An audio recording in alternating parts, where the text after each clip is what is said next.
지금 이 시간도 하나님의 현존은 우리와 함께 계십니다. 잠시 침묵으로 묵상하면서 그 현존을 경험하고 또 기억하는 시간을 갖도록 하겠습니다.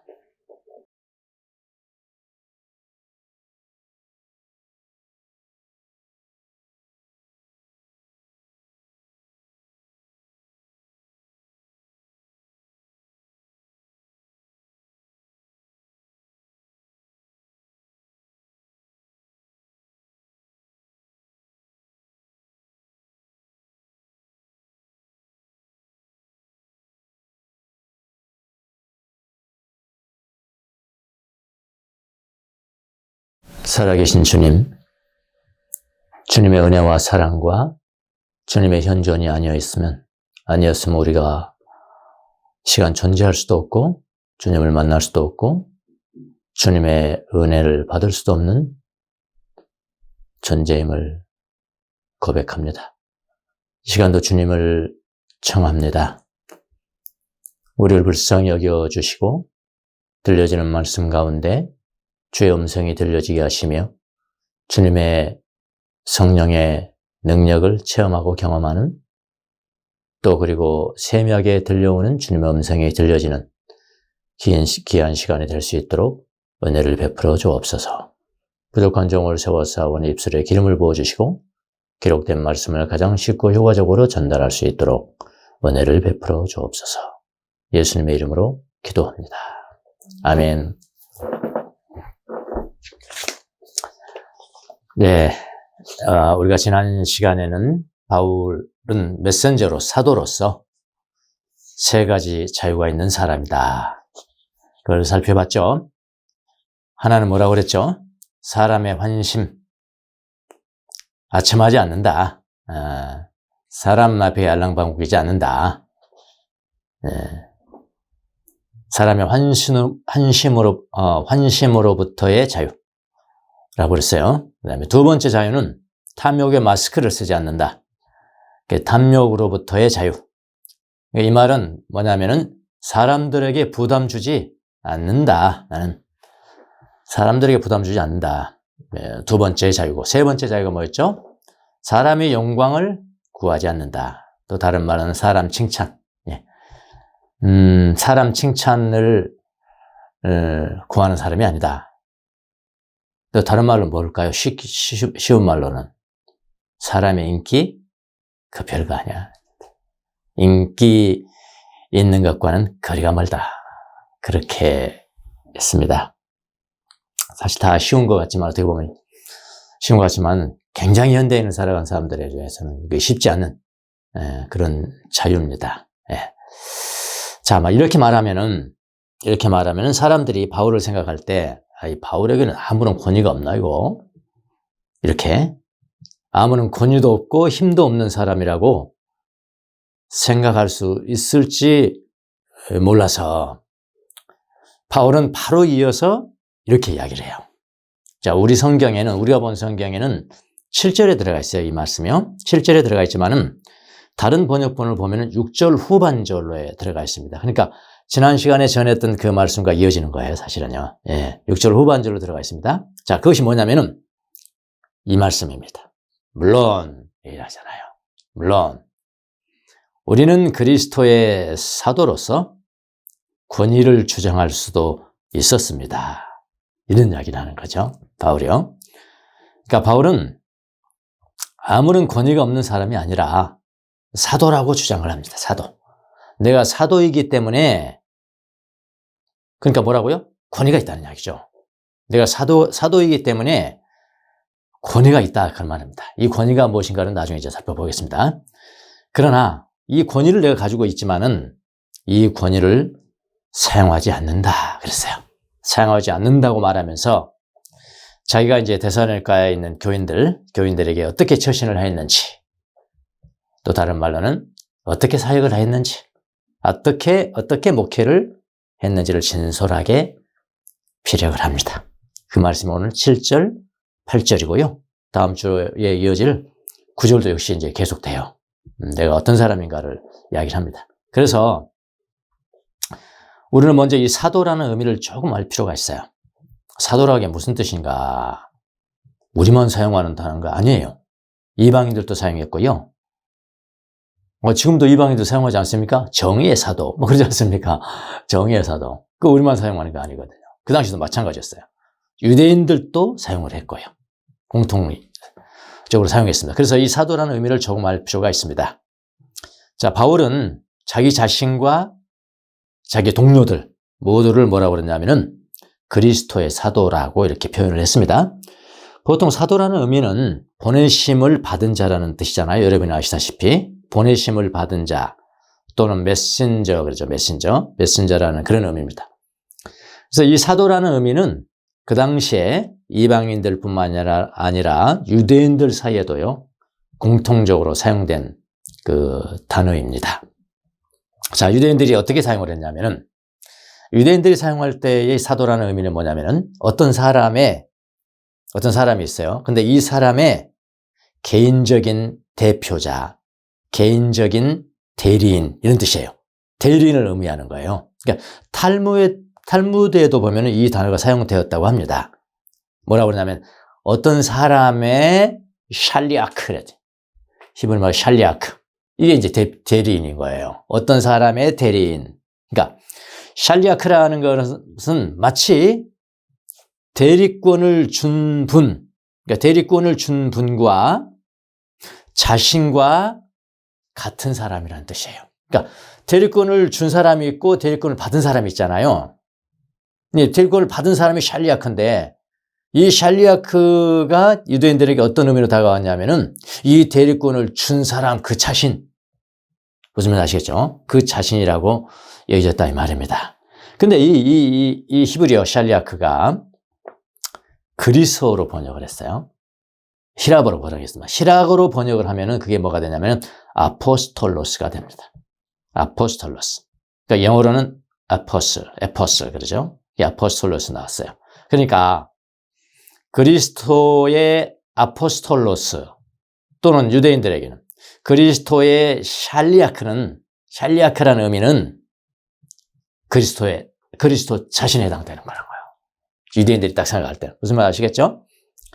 자, 그러므로 그리스도의 사도라는 것은 뭐냐면 그리스도의 온전한 권위, full authority를 가진 온전한 권위를 가진 자라는 뜻입니다. 이 사도라는 거예요. 그러니까 근데 이 그리스도의 사도라고 그러면 와 굉장히 높은 분이 이렇게 생각될지 몰라서 근데 원래 그리스도의 사도라는 것은 하나님의 복음을 전하는 것이 가장 우선이에요. 하나님의 복음을 전하는 게 가장 우선입니다. 뭐 교회를 짓고 매니지먼트하고 재정을 관리하고 그래서 그거는 부차적인 거예요. 복음을 전하는 것이 가장 우선순위고요.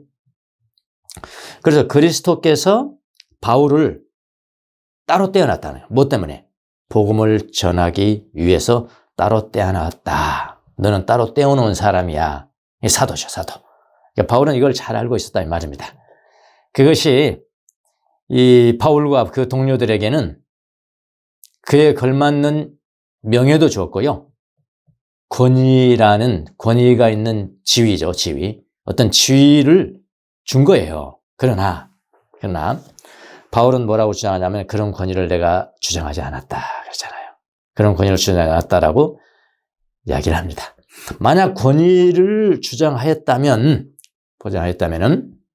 바울과 데살로니가 교인들 사이에는 어떤 관계일까요? 한번 생각해 보셨어요? 권위를 내가 주장을 했어. 바울이 나 사도야 라고 주장을 했다면은 어떤가요? 사도와 어린 신도 사이겠죠? 사도와 어린 신도. 사도는 어른이라면은 어린 신도는 어린아이죠? 그러니까 어른과 어린아이가 되고요. 사도는 가르치는 사람이죠? 어린이는 학생이죠? 스승과 학생 사이가 되고요. 그러니까 부담을 주는 자와 권위가 있으니까. 사도는 권위가 있으니까 부담을 주는 자와 어린아이는 부담을 받는 자 사이가 되고요. 그리고 그 사이는 평생 이어질 수는 없어요. 사실은요. 그러나 바울이 그 권위를 포기할 때는 어떻게 될까요? 제가 지금까지 나열했잖아요. 그 반대가 되는 거예요. 반대가. 자, 반대는 어떻게 된다고요? 처음에는 사도와 어린아이라고 그랬죠? 사도가 어른이 아니고요. 어린아이가 되는 거예요. 어린아이와 어린아이 사이가 되어서 평생을 동반하는 뭐가 되냐면은 오늘 설교 제목이 뭐죠? 영혼의 친구라 해요. 영혼의 친구가 되는 겁니다. 아주 기가 막힌 그림입니다, 이게요. 예. 그래서 바울이 때로는 데살로니가 성도들에게 뭐 친구 이상의 이야기를 할 때도 있어요. 명령 이거 하지 마라, 이렇게 해라. 명령할 때도 있고 경계할 때도 있습니다만 이것은요 그의 성장을 위해서 가르치는 차원이죠. 가르치는 차원이지. 그러나 기본 근저에는 영혼의 친구라고요. soul friend 그래요. 영혼의 친구로 평생 동반자의 성격이 더욱 강합니다. 누구하고요? 바울과 그 일행과 그 다음에 데살로니가 교인 사이에는 그렇다 이 말이에요. 자, 그래서 그 그림을, 그 동반자의 그림을 오늘 본문이 그려주고 있어요. 예, 두 가지 그림만 제가 보겠습니다. 두 가지 그림. 오늘 두 절이니까 7절, 8절. 예. 여러분, 여기서 우리가 바울의 훌륭한 면을 볼 수가 있습니다. 다른 때 바울 사도가 한 말씀을 설교하면서는 제가 그렇게 작아진 적이 없는데, 자, 오늘 전하는 이 바울의 태도랄까? 이걸 보면서 굉장히 작아졌어. 작아지고 그냥, 다 때려칠까? 이거 목사 아무나 하는 게 아니고, 다 때려쳐야 돼, 이거는. 발 잘못된 거야, 이거. 나 이런, 그 반성도 또 수없이 하고 그랬습니다. 예. 네, 바울의 훌륭한 면입니다. 아주 훌륭한 면. 처럼, 여러분, 바울이 데살로니가 교인들과의 관계 설정을 위해서 그린 그림을 한 편 보십시오. 그 그림이 뭐냐면요. 어머니와 자녀 간의 관계 그림이에요. 어머니와 자녀 간의 관계. 그게 그림이에요. 그러니까 뭐냐면은 바울이 어린이가 되는 것입니다. 바울이 어린이가 돼요. 사대의 권위를 주장했다면 사도가 되는 거예요. 사대의 권위를 포기했으면은 바울도 어린이가 된다. 7절 보십시오. 7절. 물론 우리는 그리스도의 사도로서 권위를 주장할 수도 있었습니다. 그러나 우리는 여러분 가운데서 마치 어머니가 자기 자녀를 돌보는 것과 같이 유순하게 처신하였습니다. 이렇게 이야기하고 있죠. 먼저 사도로서 권위를 주장한다는 것이 무엇일까요? 이걸 좀 알 필요가 있습니다. 자, 권위를 주장한다는 것은 결론적으로 뭐냐면은 부담을 줄 수 있다는 이야기입니다. 예, 여러분에게 부담을 줄 수 있는 자격이 내가 있습니다. 왜냐고요? 내가 사도니까요. 그게 권위가 있다는 이야기예요. 그러니까 사도라는 이유 때문에 데살로니가 교인들에게 바울이 부담을 줄 수도 있고, 어떻게 부담을 줄까요? 왜 나의 중요성을 못 알아주는 거야? 이런 거요. 내가 얼마나 중요하고 내가 얼마나 존경을 받아야 될 사람인데 내 못 알아주는 거야. 나의 중요성을 좀 알아달라고 은근히 힘이 들어갈 수도 있고. 근데 그건 부당한 게 아닌 거예요. 바울로서는 사도니까. 근데 그걸 받는 사람들은 어떻게 위축되잖아요. 부담을 느끼고 심리적인 입축이 될 수가 있다고요. 그렇게 은근히 힘이 들어가면은 이 어린아이들은 위축될 수도 있다는 뜻입니다. 그 부담이라는 것은 경제적인 부담이 될 수도 있고요. 근데 경제적인 부담에 그치지 않아요. 심리적인 부담을 줄 수도 있는 것입니다. 얼마든지. 자, 권위를 주장할 수 있다라는 것을 원어를 봐야 돼요. 이게 내 말이 되면 안 되거든요. 이게 부담입니다. 심적 부담, 경제적 부담 이런 걸 말합니다. 이거 내 말이 되면 안 되거든요. 성경이 말씀하시는 말씀이 돼야 되니까요. 그래서 이제 원어로 들어가는 겁니다. 권위를 주장할 수 있다라는 그 부분의 그 원어를 보면 n은 영어로 in이잖아요. 바레이, n 바레이, 헬라어로 바레이. 그러니까 바레이가 뭐냐면은 부담이에요. burden이에요. burden. 그래서 NIV 성경을 보면은 burden이라고 번역을 했어요. 짐이죠. burden이 뭐죠? 짐이잖아요. 부담. 부담이잖아요. 짐이라는 뜻입니다. 그래서 사도로서 내가 사도이기 때문에, 사도의 권위가 있기 때문에 여러분에게 부담이 될 수도 있었습니다. 이런 이야기예요. 근데 그게 잘못된 일이 아닙니다. 사도는 그렇게 할 수 있습니다. 그러나 우리는 여러분 가운데서 어떻게 처신했냐면은 마치 어머니가 자기 자녀를 돌보는 것과 같이 유순하게 처신하였습니다. 이게 우리 그 표준 세번역의 번역입니다. 자, 여기 보면은 주동사가 뭡니까? 주동사가 유순하게 처신하였다. 그런 이야기죠? 유순하게 처신하였다. 이걸 NIV 성경에 영어로 뭐라고 하면 We were gentle. gentle이 뭐죠? 온유하다, 유순하다 그런 뜻이잖아요. 형용사잖아요. 여기 쓴 게 이렇게 번역을 했어요. 근데 원어를 보면은 사실은 이 젠틀하다는 그것만 있는 게 아니에요. 두 종류의 단어가 보입니다. 그러니까 자, 여기 제가 성경 사본에 대해서 조금 제가 설명을 드릴게요. 말씀을 드렸지만 잊어버린 사람도 있을 것 같아서. 바울이 지금 이제 고린도에서 데살로니가에 편지를 쓰잖아요. 그 당시에는 뭐 타이프가 있는 것도 있고 컴퓨터 없잖아요. 누군가 손으로 동료가 필사를 하잖아요. 손으로 딱 이렇게 씁니다. 그럼 이게 원본이 되는 거죠. 이게 원본이 되는 겁니다. 이게 원본이 지금 데살로니가 교회로 가는 겁니다. 바울 서신 중에 가장 오래된 겁니다. 이게 지금 가장 먼저 쓴 거니까요. 데살로니가 교회 어떤 지역에 있는 그 교회가 받았어요. 그럼 원본을 가지고 있는 겁니다. 그러면 다른 곳에 또 교회가 있을 수가 있잖아요. 거리가 멀면은. 그러면 이거를 그냥 줄 수는 없죠. 이거를 필사를 해요. 그게 사본입니다, 사본. 그러니까 그런 거 하는 거 이제 스크라이브 하잖아요. 서기관들이 그런 거 하는 거죠. 이거를 다시 베껴야 돼요. 지금 같이 이렇게 복사기로 딱 해보면 하나도 안 틀리고 좋을 건데 그게 안 되잖아요. 다 이게 손으로 쓰는 거예요. 근데 보통 과학적으로 그 실험을 해봤더니 아무리 정확하게 쓰는 사람도 200자 가운데서 한 자가 틀린대요. 그러면 여기서 원본을 베껴가지고 여기로 보냈어요. 이 교회를 보냈습니다. 보내면 이 교회가 받는 거는 200자 가운데 한 자 정도 틀리는 것을 받은 거죠. 맞습니까? 예. 그러면 이 교회도 또 보내야 될 거 아니에요. 또 있다면은. 이 교회도 또 보냅니다.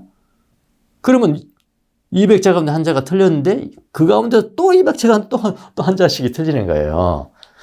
뭐 정확하진 않지만 대충 그렇다 이 말입니다. 그러면은 여러분 사본들은 지금 다 남아있지만은 이 원본은 하나도 없어요. 성경 66권에 사본이 하나도 없습니다. 원본이. 여러분, 우리나라가 여러분 데살로니가 전서 원본 하나만 가지고 있고요. 중앙 국립박물관에 딱 소장돼 있으면 난리 날 겁니다. 여러분, 그거 보러 난리 날 거예요. 부자 되는 거예요. 나라 하나가. 하나님 다 아시고요. 우상된다, 우상. 다 없애버렸어요. 원본을요. 그래서 사본이란 말입니다. 그래서 사본을 보면은 가장 오래된 사본이 그래도 가장 정확하겠죠? 그렇잖아요, 계산상. 근데 이제 그것도 쉽지가 않아요. 어떤 게 가장 오래됐는가, 그것도 쉽지가 않아요. 쉽지가 않아서, 근데 전후 문맥상, 여기 조금 틀리는, 사본 간에 좀 틀리는 문제는 전후 문맥상 어떤 것이 더 맞는가를 가려내는 거라고요. 그게 이제 본문 비평이라 그러잖아요. textual criticism. 그렇죠? 그게 잘못된 게 아니라고요. 자, 여기도 마찬가지예요. 예, 유순한 자가 되었다라는 단어가 뭐냐면은 두 단어를 썼다면 사본이 달라요. 어떤 사본에는 뭐냐면은 네피오스예요. 네피오스. 그러니까 이게 복수니까 네피오이죠. 네피오이. 그 다음에 어떤 사본에 보면은 에피오스예요. N자가 빠진 거예요. N자가. 무슨 말 아시겠습니까? 네피오스는 N자가 있는데 어떤 사본에는 N자가 빠져가지고 에피가 된 거예요. 에피오스가 된 거예요. 자, 그런데 네피오스라는 뜻은 뭐냐면은 베이브입니다. 베이브가 뭐죠? 아주 어린아이. 어린아이가 된. 그게 명사예요. 명사. 근데 어떤 사본에는 에피오스예요. 또 여기 복수니까 에피오이라고 썼겠죠? 이 에피오이가 되면 N자가 하나 빠지고 그냥 에피오이가 되면 뭐가 되냐면은 그 형용사가 돼요. 뭐가요? 젠틀이 돼요. 젠틀. 그러면 이 젠틀이라고 쓴 사본을 선택해서 지금 우리가 번역한 거죠. 유순했다. 유순한 사람이 되었다라는 것이니까요. 예. 그러니까 대부분의 성경은 뒷부분 에피오이로 번역을 했어요. 에피오이로 번역한 사본을 사용했단 말이죠. 그런데 어떤 학자들은요, 더 그 당시에 배울 있었던 단어에 더 정확한 것은 앞뒤 전후 문맥을 보면은 에피오이가 아니라는 겁니다. 에피오이가 아니고 네피오이라는 겁니다. 네피오이. 네피오스가 원문에 더 맞다고 주장을 합니다. 저도 한 표를 던져요. 거기에도요. 여러분 틴데일 주석은 굉장히 권위 있는 보수적이면서 신학적인 주석입니다. 제가 즐겨 사용하는 주석이기도 하고요. 거기도 네피오스가 맞다. 자, 그럼 다시 한번 번역해 볼게요. 네피오스로 하고 번역해 볼게요. 물론 우리는 그리스도의 사도로서, 제 번역입니다, 이거는요. 사도로서 여러분에게 경제적인 부담이나 심리적인 부담을 줄 수 있는 권리가 있습니다. 그러나 우리는 그 권리를 포기합니다. 그래서 어떻게 됐냐? 그래서 마치 젖먹이는 엄마가, 유모는 젖먹이는 엄마잖아요. 젖먹이는 엄마가 자기 자녀를 그렇게 따뜻하게 돌보듯이 우리가 어린아이가 되어서, 이런 이야기예요. 되어서는 그건 수동태거든요. 어린아이가 되어져서 그들과 함께 동행합니다. 그렇게 번역을 할 수가 있습니다. 자, 여러분, 자녀를 돌본다는 것은 아주 전문적인 영역입니다. 자녀 여러분 키워보셨죠? 울음이 다 달라요. 배고플 때의 울음과 똥 쌌을 때의 울음과 아플 때의 울음이 다 다릅니다, 여러분. 그거 모른다고요? 초짜죠. 모르면 초짜인 거예요. 엄마 될 그 자격이 없는 거예요. 아직 한참 배워야 되는 거예요. 예. 왜 보채는지, 왜 잠을 잘 안 자는지, 왜 지금 화를 내고 있는지 아주 친절하게, 아주 따뜻하게 분별해 내야 돼요. 엄마가 되려면, 그렇다면 유모가 되려면은, 예. 그게 따뜻하게 돌보는 거예요. 여러분, 어린이도 엄마가 된다고 해서 다 엄마가 되는 거 아니에요. 예. 낳기만 한다고 여러분 엄마가 됩니까? 그렇잖아요? 또, 그동안 얘가 하지 않았던 행동을 하는 거야. 이 어린아이가. 그동안 하지 않았던 행동을 하면 그 이유는 무엇인지 알아야 돌봄이 될 수가 있는 거라고요. 그래서 어린아이를 돌보려면요. 어린아이가 되어야 돼요. 이 말씀 네피오스가 맞아요. 네피오스가 더죠. 근데 네피오스하고 에피오스하고 전혀 다른 뜻은 아니잖아요. 어린아이도 다 유순하니까. 근데 네피오스는 어린아이가처럼 되는 거예요. 어린아이처럼. 내가 그 어린아이를 돌보기 위해서 어린아이처럼 되는 거예요. 예를 한번 들어볼게요. 저는 이걸 참 몸으로 체험을 합니다. 제 둘째가 이제 2살이잖아요. 2년 넘었잖아요. 저를 굉장히 좋아합니다. 굉장히 좋아해요. 뭐 손주가 할아버지 좋아하지, 그건 달라요. 여러분 다 그렇게 똑같이 좋아하는 게 아니에요. 자, 좋아하는 이유가 있다고요. 예. 왜 그러냐면요. 저는 그의 말을 알아들으려고 굉장히 노력을 합니다. 노력을 해요. 이게 무슨 말이지? 그러니까 우리 어른들이 사용하는 언어가 있고요. 어린아이 2살짜리가 사용하는 언어가 따로 있어요. 예를 한번 들어볼게요. 제가 버스가 있으면 이게 버스야. 버스 해봐. 그러면 얘는 어떻게 대답하는지 아십니까? 짜부 해요. 내 언어는 버스인데요. 얘 언어는요, 짜부예요. 짜부 하면은 그 버스를 얘 언어는 버스를 이야기하는 거예요. 나는 버스 하면서 따라해봐. 그런데 그는 짜부. 그 얘기는 버스가 뭐로 들려? 짜부로 들리는 겁니다. 그러면 이제 내가 어린아이가 되면 어떻게 될까요? 내가 어린아이가 되다니까. 내가 어른이 됐다고 그래서 들렸어 임마. 따라와. 버스. 이거 매매. 그것도 못해? 매매. 이렇게 할까요? 그건 아니에요. 내가 어린아이가 되면 돼요. 그럼 나는 버스를 보고 이제부터 어떻게 해야 됩니까? 걔하고 같이 있을 때는 짜부 왔다. 짜부. 그러면 그도 좋아합니다. 아주 쉬운 논리거든요. 예. 걔한테는 잡으라고 합니다. 잡아왔다. 내가 어린아이가 되는 것입니다. 저희가 막 이제 킥보드를 사줍니다. 킥보드. 킥보드 해봐. 킥보드. 못 따라서 합니다. 안 들려요. 킥보드는 말이 안 들려요. 그가 킥보드를 보고 사용하는 단어는 따로 있습니다. 지지꼬꼬입니다. 왜 지지꼬꼬인지 모르지만 칙칙폭폭 이렇게 하니까 아마 그렇게 될까요? 지지꼬꼬. 킥보드 아무리 따라해서 못해요. 지지꼬꼬, 지지꼬꼬. 저도 역시 마찬가지로 어린아이가 돼서 그때부터 킥보드를 보고 킥보드를 하지 아니하고 뭐라고요? 지지꼬꼬라고 부릅니다. 이게 무슨 말이죠? 내가 어린아이가 되는 것입니다. 이 아이의 말을 알아들으려고 노력을 많이 합니다. 노력을 많이 해요. 어느 날 또 그가 이 녀석이 와가지고 꼬지 합니다. 이게 무슨 말입니까? 고기? 고기에? 하니까 아닌 거예요. 아니면 계속 이야기하잖아요. 꼬지 하면서 이거 고기라는 이야기, 고기 달라는 이야기인가? 그랬더니 꼬지 아니 이러면서 꼬지 계속 하면서 이 막 이런 데를 이렇게 좀 긁는 거예요. 발을 긁는 거예요. 그게 뭔지 왜 긁었을까요? 모기가 문 자국이죠. 모기가 문. 모기를 꼬지 하는 거야. 그럼 약 발라줘야죠. 그럼 약 발라줘야 되는 거예요. 고기 주면 안 되는 거예요. 이 알아듣는 게 대단히 중요한 거라고요.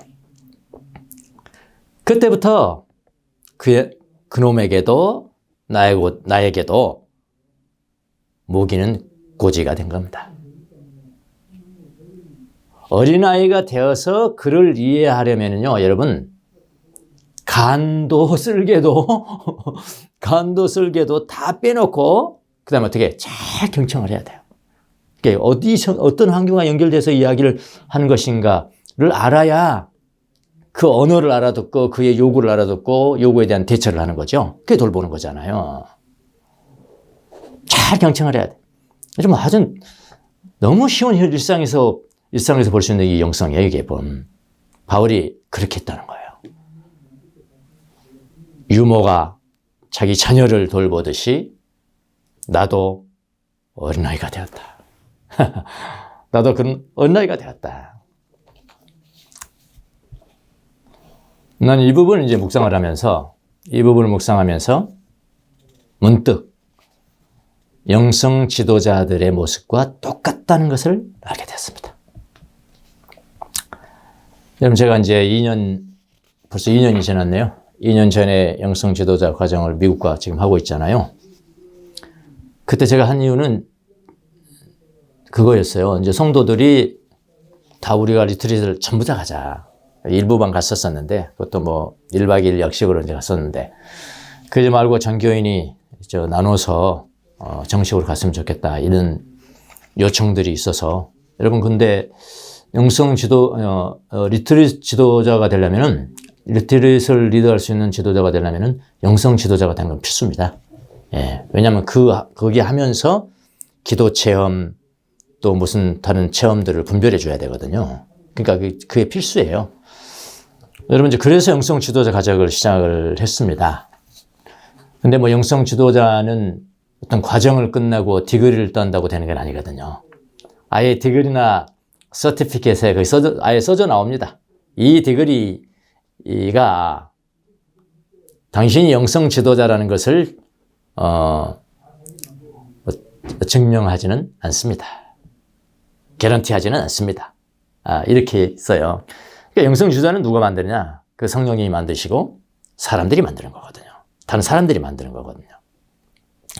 그래서 하여튼 처음에 뭐 한 1년 정도 할 때는 정말 잘 잡혀지지 않더라고요. 잘 잡혀지지 않았는데, 한 지난 학기, 이번 학기 또 12월 합니다만, 지난 학기에 그걸 하면서, 실천을 하면서, 실질적으로 프랙티스를 하면서 조금 이제, 잡혀지기 시작했습니다. 손으로 잡을 수 있는, 내가 할 수가 있겠구나. 그게 이제 영성 지도자 과정입니다. 1년만 더 하면 되는 거예요. 이제는 뭔가 잡은 듯 해요. 여러분이 저를 키워줬으니까, 교회에서 저를 키워줬으니까 또 근데 여러분도 돌려드려야죠, 제가. 영성 지도를 잘 배워서 돌려드려야죠. 이 영성 지도를 배우면서 반드시 읽어야 되는 책들이 많이 있어요. 그 중에 한 책은 반드시 필독서인데요. 이게 이제 윌리엄 베리라는 사람이 쓴 책입니다. 윌리엄 베리. 그 사람이 이런 글을 썼어요. 매일매일의 삶에서의 영성 지도라는 이 글을 썼습니다. 그러니까 뭐라고 썼냐면은 영성 지도에서 대화하는 거요. conversation 그러죠. 대화하는 대화. 대화의 중요성을 굉장히 강조를 합니다. 대화, 영성 지도에서의 대화라는 것은 보통 대화와는 전혀 다르다는 것을 지적을 해요. 왜 그러냐면은 영성 지도에서의 대화라는 것은 뭐냐면 이 대화를 통해서 영혼을 돕는 것이니까요. 피지도자의 영혼을 돕는 것이니까 그 대화가 굉장히 중요합니다. 신경을 많이 써야 돼요. 무슨 말을 물을까? 어떻게 내가 듣는 것인가? 이 듣고 난 다음에 어떻게 되물을 것인가? 이런 게 가장 키거든요. 영성 지도에서요. 예. 그래서 영혼을 도우려면은 피지도자가 일상생활 속에서 하는 많은 경험들에서 이런 경험들 이야기하고 이런 경험들 이야기하거든요. 저한테 와서 많은 경험들에서 종교적인 차원은 어떤 것인지 이 경험 중에서 종교적인 것과 관계된 것은 어떤 것인지를 이렇게 분별해 줄 필요가 있는 거죠. 그러니까 대화가 중요하고 분별이 중요하단 말입니다. 그 사람이 바로 영성 지도자입니다. 야. 그러니까 일반 신자들은 자기가 경험한 거 있어요. 일상적인 경험입니다. 교회에서의 경험 그런 거 아니고요. 일상적인 걸어가다가 일을 하다가 가정에서 그러니까 일상적인 어떤 이런 경험에서 종교적인 차원을 보기가 쉽지가 않아요. 그냥 기도만 하는 것만 그것만 경험인 줄 알고 성경 볼 때만 이건 종교적인 경험 그렇게 알지요. 일상적인 삶 가운데 경험하는 것이 이것이 하나님과 관계가 있는 것일까? 놓쳐버리는 거예요. 하나님이 옆에 계셨는데 놓치기가 쉬워요. 거기서 보지를 못합니다. 그것을 볼 수 있도록 돕는 사람. 이게 인정이 영성 지도자죠. 그래서 영성 지도자는 몇 가지를 반드시 기억을 해야 돼요. 자, 그게 제가 지금 바울의 모습을 보면서 바로 그 생각이 났어요. 아, 영성 지도자와 똑같구나. 자, 영성 지도자는 뭘 잘해야 되나? 첫 번째, 잘 경청해야 합니다. 아까 제가 선주의 말을 잘 경청해야 되듯이 잘 경청해야 돼. 자, 피지도자는 말을 하고요. 영성 지도자는 들어야 합니다. 이 말은 무슨 말입니까? 가르치는 게 아닙니다. 설교하는 게 아니에요. 가르치려고 하면 안 돼요. 설교하려고 하면 안 돼요. 저의 가장 큰 실수가요. 매번 실수하는 게 뭐냐면은 그러니까 맨날 목사로서 설교하고 강의하고 하다 보니까 그게 몸에 배어 있는 거예요. 영성 지도할 때도 그게 나와. 딱 보면 뭐가 잘못된 게 보여. 바로 보여. 그럼 막 지금 강의하고 싶어요. 강의하고 싶고 가르쳐주고 싶고 지적하고 싶고 명령하고 싶어요. 막 여기까지 올라와. 해버릴 때도 있어 또. 그리고 또 후회하고 내가 나서지 말아야 되는데 제가 가장 많이 실수를 저지른 부분이 바로 그겁니다. 여러분 어린아이한테 가르쳐가지고 뭘 배우겠어요? 예? 아니 경청해야 되죠. 그냥 가르치려고 하면 안 돼요. 그래서 피지도자의 경험을 잘 말하도록.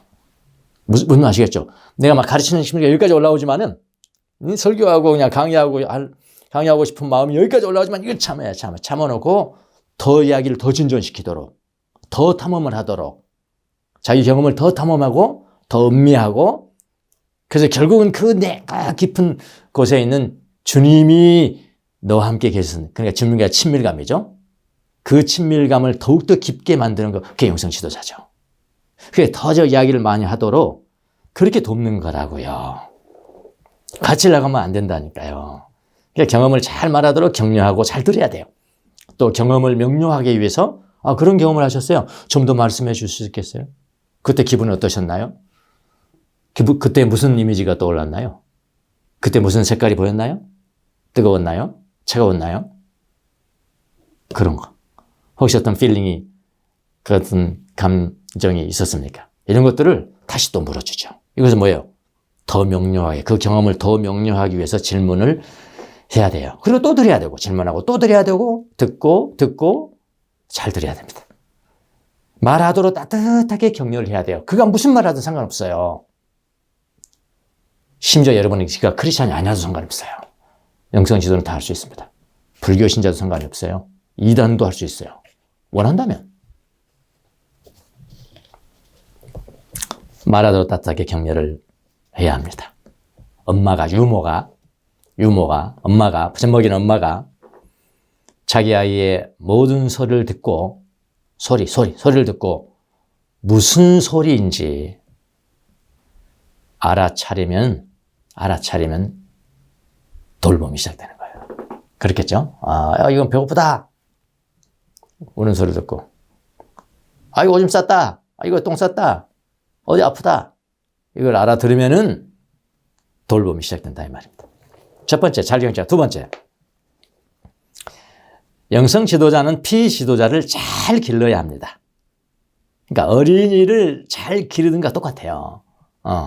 잘 길러야 돼요. 이렇게 양육을 해야 돼. 그러니까 피지도자 내면에 깊이 묵상하는 태도가 잘 자라도록 길러내야 돼야 합니다. 그래서 하나님과 예수님과 친밀한 관계를 유지하도록 그렇게 해야 돼요. 그러니까 영성 지도자는 피지도자의 경험에 대해서 너무 쉽게 어떤 의미를 붙이지 말아야 돼요. 한번 경험 딱 듣고, 기도 안 해서 그러네. 그거는 기도 안 해서 그냥 하나님이 그런 나태해서 그랬네. 이런 식으로 이렇게 의미를 팍팍 던져버리면 이건 자격이 없어요. 자격 없는 거예요. 예. 의미를 쉽게 붙이지 말아야 됩니다. 그러니까 이거는요, 인내로 참아내는 거예요. 세 번째는요, 영성 지도자는 피지도자가 분별하도록 도와요. 내가 막 분별해서 그냥 이거야, 이게 하나님의 뜻이야, 이거 아니에요. 이건 아니에요. 바울은 그렇게 안 했다는 거예요. 예? 그가 분별할 수 있도록 돕는 거예요. 돕는 사람이라고요. 그 피지도자가 했던 그 경험이 하나님께로부터 왔는지 아닌지 그가 분별할 수 있도록 돕는다고요. 그 경험 안에서, 그 사람이 한 경험 안에서 무엇이 하나님으로부터 왔는지 또 아닌지 분별하도록 돕는다니까요. 하나님은 우리의 모든 삶의 경험에 역사하기 때문입니다. 근데 경험을 통해서 하나님을 발견할 때 말이죠, 지도자들이 일상생활 속에 경험을 가지고 다룹니까? 잘 안 다르거든요.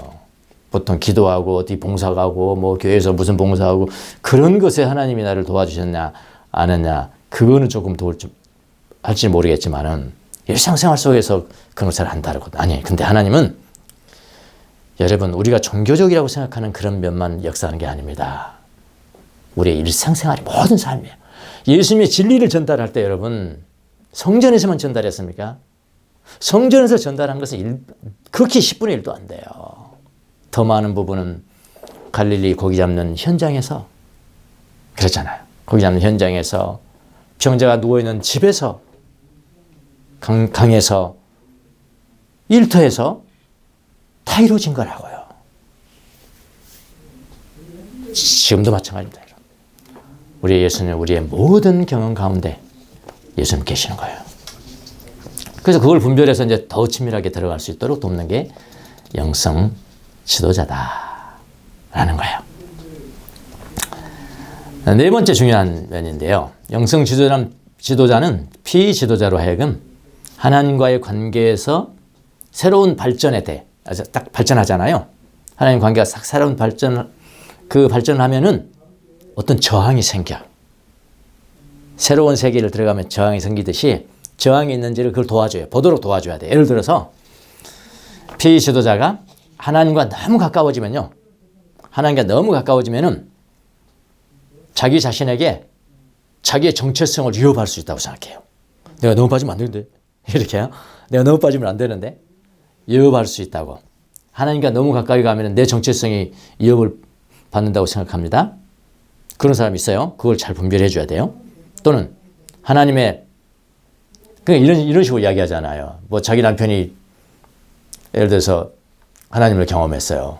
그럼 점점 빠져들어가는 거예요. 부인이 걱정이 뭐니까 걱정이. 너무 빠지지 마라. 너무 빠지지 마라. 이거잖아요. 너무 빠지지 마라. 그러니까 하나님의 광대하심에 너무나 빨려 들어갈까 봐 두려워할 수도 있고요. 두려워할 수도 있고. 이것도 잘 분별해 줘야 돼. 하나님께 너무나 가까이 가면은 혹시 나의 삶을 잃어버리는 거 아니요, 이거? 내 삶은 내가 통제할 수 있는 삶을 잃어버리는 거 아니요? 그런 두려움이 생길 수도 있고요. 하나님께 너무 가까이 가면 나의 역할이 없어져 버리는 거 아니요? 버리는 거 아니요? 이런 두려움, 이런 것들이 다 저항이거든, 저항. 이 저항을 잘 분별할 수 있도록 도와줘야 되는 겁니다. 그러니까 어린아이 키우는 거와 똑같아요. 우리 손자 이야기도 할게요. 자기 아빠가 이제 출근하잖아요. 그럼 우리는 야, 아빠 출근하러 가서 빠이빠이 하고 와, 빠이빠이 하고 와. 그럼 보통 빠이빠이 하잖아요. 빠이빠이 이렇게 했는데, 이러면 안 가는 거예요. 그래서 아빠가 싫어서 그런가? 아빠가 싫어서 그런가? 이거 처음에는 그렇게 생각했죠. 근데 그게 아니더라고요. 그게 아니고요. 아빠한테 만약 너무 그 시간에 너무 가까이 가면 아빠가 자기를 강제로 데리고 어린이집에 데려다 줄까 봐. 그래서 이게 참 신기하죠. 이게 영혼들인 거예요. 예, 다 다른 거예요. 여러분 한번 상상해 보셨습니까? 사도 바울이 어린이가 되어서 어린이를 이해하고 돌보는 것 같은 사역을 했다는 것을 상상해 보셨어요? 우리는 사도인데, 우리가 사도니까 수많은 군중을 향해서 말씀을 전하고, 그 다음에 그냥 안수해서 바람 푹 불어서 쓰러뜨리고 안수하고 뭐 병낫게 하고 명령하고 권위를 부리고 부담 주고, 왜 사도인 나에게 이 정도의 대우밖에 못합니까? 하고 큰 소리 치면서 부담을 주고 하는 그런 사역자로 하셨습니까? 바울을 그렇게 하셨습니까? 잘못하신 겁니다. 바울은 그렇게 하지 않았다는 거예요.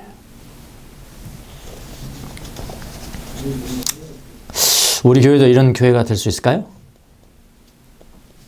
모든 권위를 내려놓고 어른이 되었다라고 생각하는 사람들은 어른이 되지 말고 어른이지만은 어린아이가 되어서 어린이의 언어를 통해서 경청해서 어린이를 돌보는 교회 될 수 있을까요?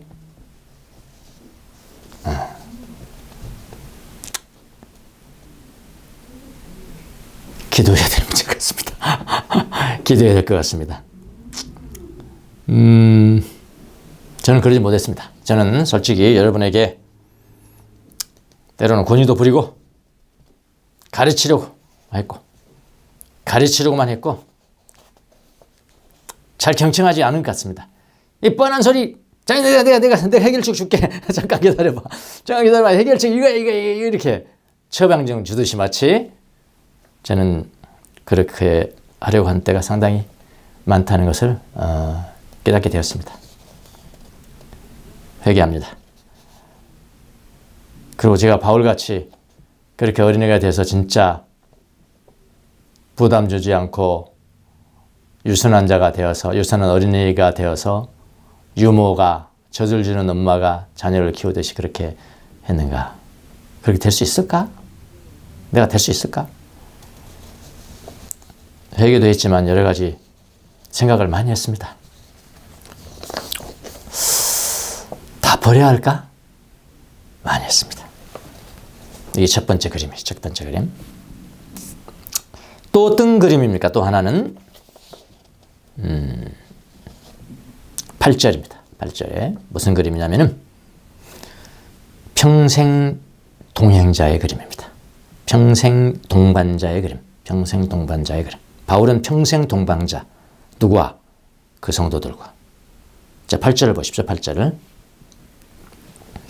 또 바울이 자기 사역에 하는 법을 말하는 겁니다. 우리는, 바울이에요. 우리는 이와 같이 여러분을 사모하여, 여러분을 사랑해서 여러분에게 하나님의 복음만 나눠줄 뿐만 아니라, 이랬어요. 하나님의 복음.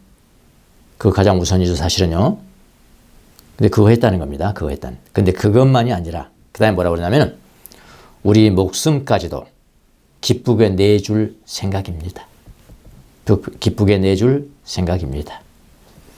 그 이유는 여러분이 우리에게 사랑을 받는 사람이 되었기 때문입니다. 절절히 진짜 우리를 회개하게 만든 그거죠. 여러분, 바울의 일행은 데살로니가 성도들을 너무나 사랑하고 그들도 바울의 일행을 너무나 사랑했습니다. 서로가 사랑은 서로가 하는 거잖아요.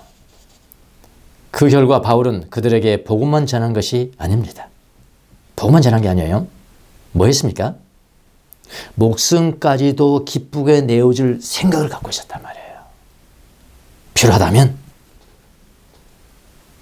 복음은 여러분 아시죠? 잘 안 다루겠습니다. 시간상. 복음은 여러분. 복음과 목숨이라고 그랬으니까 목숨만 다루겠습니다. 복음은 여러분 아시니까요. 자, 뭐라고 그랬냐면 복음뿐만 아니라 성도들을 위해서 바울의 목숨까지 줘도 아깝지 않을 정도의 마음을 갖고 있었다. 이런 이야기잖아요. 네. 목숨으로 번역을 했습니다. 우리나라 말로. 원어는 푸시케입니다. 푸시케. 푸시케는 영어로 뭐냐면 soul이에요. soul. soul은요. 영이라고 그러지 않습니다. 영이라고 그러지 않고요. soul은 전인격을 말하는 거예요. 그러니까 자, 제가 있으면 여기 있습니다. 머리끝에서부터 발끝까지 내 속에는 생각이 있고 뇌가 있고 바디가 있고 감각이 다 있고 하나님 믿는 그 영적인 분야가 있고 소울은 뭐냐면은 몸 빼고 영혼 그게 아니고요. 이게 전체라고요. 전체. 전인격. 전체를 준다는 거예요. 아시겠습니까? 그래서 소울은 영이 아니고요. 전인격이에요. 전인격. 그래서 NIV 성경은 영어로 이 부분을 뭐라고 그랬냐면 우리의 소울이 아니고 우리의 목숨을 뭐라고 그랬냐면은 우리의 lives 그랬어요. life. 우리의 전 삶이라는 게 삶. lives. 우리의 삶을 전체로 준다. 전 삶이다. 그러고도 우리는 기쁘다는 마음이 있겠다. 그런 이야기예요. 그러니까 전인격을 준다는 것은 어떻게 실현이 될까요? 전인격을 주는 건 어떻게 실현이 될까요? 평생 동행하면 됩니다. 내 삶을 주는 것이니까요. 데살로니가 성도들과 평생 동행하는 거예요. 죽을 때까지 그들이 죽으면 그 순간에 그 사람과의 동행이 끝나고요. 바울이 먼저 죽으면 그때 끝나는 거예요. 동행하는 게. 알겠습니까? 이것이 바로 전인격을 주었다는 의미입니다. 그래서 영성신학이 이제 오래됐지만은 4세기부터 시작이 영성 지도라는 게 시작했지만은 그 영성 지도자를 뭐라고 표현했냐면 예전에는 soul friend 그랬어요. soul friend. 영혼의 친구인 거예요. 영성 지도자. soul friend. 또 뭐 다른 언어는 아남카라 그랬죠. 아남카라. 그건 우리 다른 나라의 말인가요? 아남카라. 영혼의 친구. 그러니까 바울이 순교를 당할 때까지 바울의 마음에 데살로니가 성도들이 있었고요. 물론 같이 있는 거예요. 꼭 같이 있다고 평생 동행한다고 같이 가는 건 아니에요. 이거 지금 떨어져 있잖아요. 같이 있을 수가 없는 거예요. 여기는 데살로니가고 여기는 지금 뭡니까? 고린도고 그다음에 한두 번 가고자 했으나 사단이 나를 막았고 그래서 다른 데로 가고 그다음에 결국 로마로 가고 로마에서 죽었잖아요. 바울이 순교를 당할 때까지 바울의 마음에 데살로니가 성도들이 있었고요. 데살로니가 성도들은 바울이 목숨을 다할 때까지 마음에 바울을 간직하고 있었단 말이에요. 이게 바로 평생 동반자 또는 평생 동행자, 영원의 친구라고 하는 것입니다. 또 영성 지도자 이야기 좀 더 할게요. 영성 지도자, 훌륭한 지도자들이 참 많은데 현대에서요. 수전 필립이라는 여인이 영성 지도자인데요. 그분이 쓴 책이 촛불이라는 책. 한번 제가 말씀드렸을 겁니다. 촛불, 캔들라이트. 촛불이란. 왜 그렇게 했냐면은 그분은 항상 이제 영성 지도를 이제 시작하러 오잖아요. 누가 오면은 항상 촛불을 먼저 켜요. 촛불을 켜고 이 촛불을 켠 건 뭐냐면은 하나님께서 우리 영성 지도 가운데 그분이 계신 것을 우리가 기억하기 위해서 그런 상징으로 촛불을 켭니다. 그 촛불을 켜놓고 영성 지도 끝나면은 촛불을 다 끄고 그래서 이제 촛불이라는 제목을 이렇게 붙여서 책을 쓴 건데 9사람의 그 영성 지도를 했던 경험들을 쓴 책이에요. 9사람 정도로요. 저는 그 책을 읽으면서, 그러니까 아주 실천적인 그런 책이잖아요. 그 책을 읽으면서 최소한 4-5번은 눈물을 흘렸습니다. 제가요, 4-5번 눈물을 흘렸어요. 물론 많은 은혜로운 대화를 통해서도 그렇게 했지만 제가 눈물을 흘린 가장 중요한 것은 중요한 부분은 뭐였냐면은 영성 지도자라는 것이 뭐 한두 시간 영성 지도를 해주는 것으로 끝나는 것이 아니라 본인이 원한다면 죽는 그 순간에까지 가서 해요. 죽는 그 순간까지 동반해 주는 거죠. 동반해 주는, 주어야 한다는 것을 알고, 그동안 영성 지도를 제가 간단하게 생각했던, 간단하게 뭐 몇 마디 이렇게 줄 수 있는 그런 정도로만 생각했던 나의 모습이 부족해서 운 때도 있었습니다.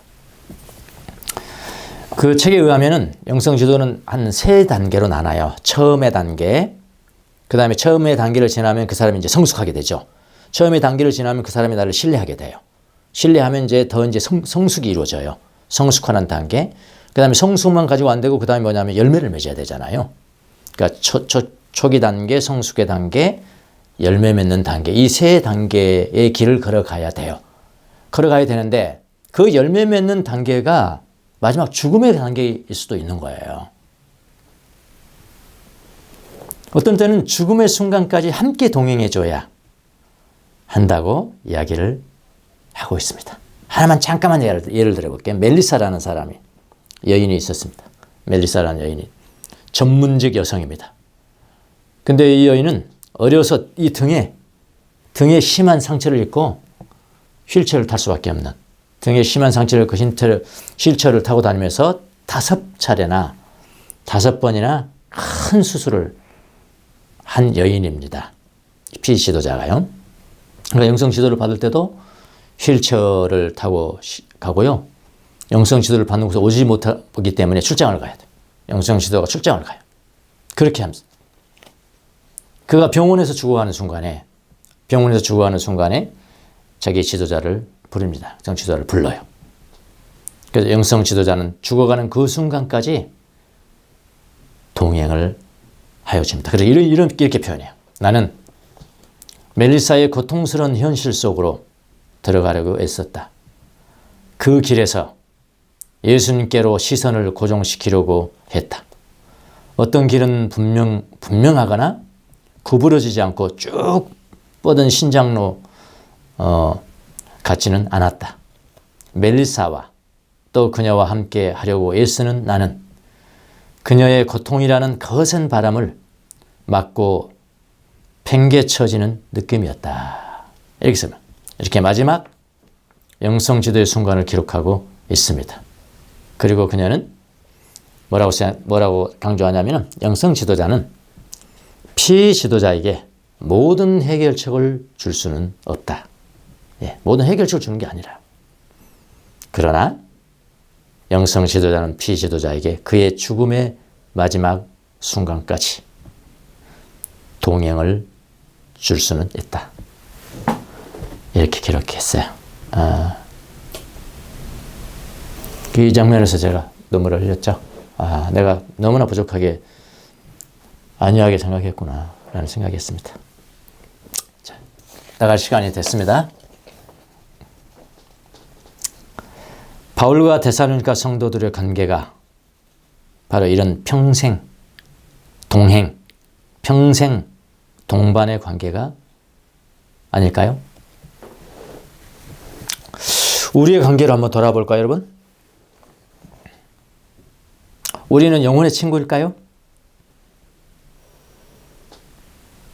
아니면 사도와 어린아이일까요? 우리는 영혼의 친구일까요? 평생 동반하는 동반자들일까요? 서로 동행하고 서로 잘 들어주고 섰다고 주장하는 사람들은 스스로 낮춰 어린아이가 되어서 서로 돌봐주는 그런 공동체일까요? 우리 교회는 그럴까요? 복음만이 아니라 우리의 전인격, 전삶, 우리의 삶을 주는 동반자일까요? 우리는 그런 사람일까요?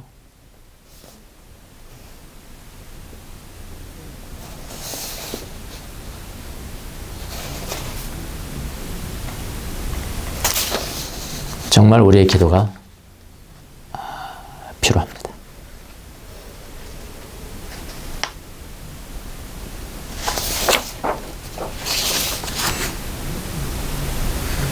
기도하겠습니다.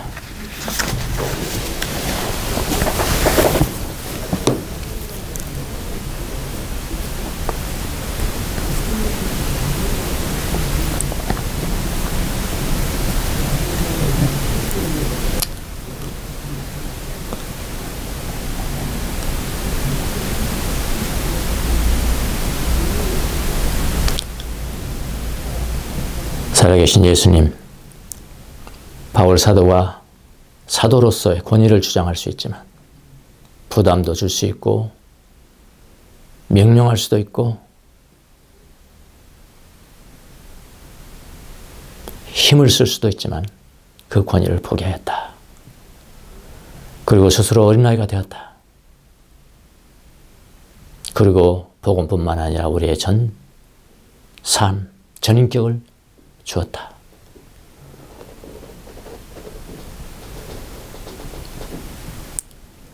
이 모습을 바라보면서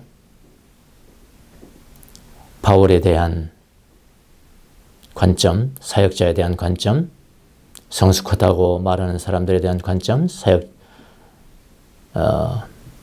예수님의 제자라고 주장하는 그런 사람들의 관점, 이런 것들에 대한 부족하고 잘못된 것을 마음속으로 느끼고 경험합니다.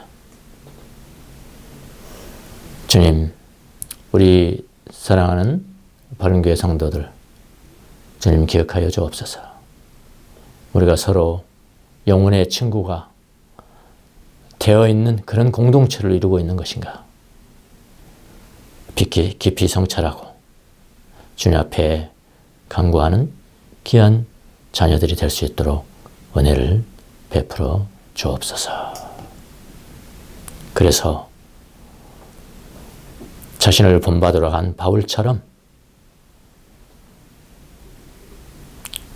그런 사역을 우리 모두가 감당하는 귀한 자녀들이 될 수 있도록 축복해 주옵소서.